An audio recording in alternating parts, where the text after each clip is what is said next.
Happy birthday, brother. Time for some cinnamon buns. Getting ready. All right. Are you We're live? going. No. So we're gonna make my mom's cinnamon buns today because it's my brother's birthday and we're quarantined in the house.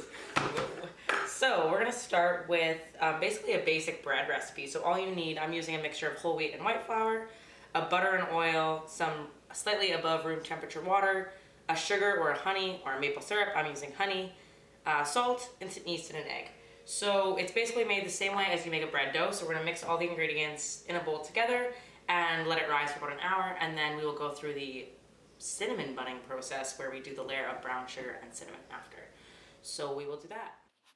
So you're starting with a cup of whole wheat flour and your 3 teaspoons of yeast and teaspoon of salt.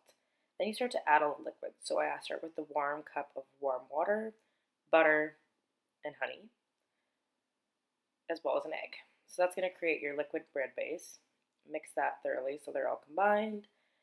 And then we're going to start to add our white flour in about half cup increments until we can form a soft, sticky dough ball. So you'll notice as you gradually add the flour, the dough is going to start to kind of stick to the wooden spoon and eventually kind of form a ball around it. Once it gets that space and it's not completely sticking to the spoon, so a little more flour, it'll be ready to be kneaded. And as you're kneading, you're going to be working in a little bit more flour into the dough. So you're going to lay out some flour on a flat working surface and put your dough ball on top of it, so this stops the dough from sticking to the counter. So to knead, you use the heel of your hands to push into the center of the dough and use your fingertips to roll it back over and into itself until you form a small dough ball. You're then going to put this dough ball in your big baking bowl. I usually wash it out and grease it with butter or Pam or oil. Cover it with a lid and set it somewhere warm to rise for an hour.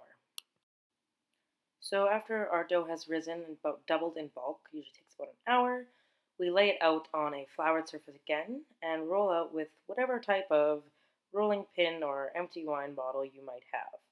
We're rolling it to about a 12 by 18 rectangle, and then we're going to gently spread about a half a cup of butter across the whole top of the dough. So this is going to ensure that the brown sugar and cinnamon stick to the dough. So cover it nicely using about a half a cup to 3/4 of a cup of brown sugar, and 3 teaspoons of cinnamon is also going to get sprinkled on there. Next, you start to roll the dough from the length side edge into one kind of big cinnamon log, as I like to call it. So you watch this dough might stick to the counter. I use a little pastry cutter or a knife, something that's long and flat, to help move the dough along. Once you've created one big log, you use the knife or the cutter to create about 1-inch rolls from the cinnamon log, and then you're going to put that in a greased dish. So I used kind of a smaller casserole dish, so my buns came out a little bit small. If you would have placed them on a large cookie sheet, they would have grown and expanded to be a little bit bigger.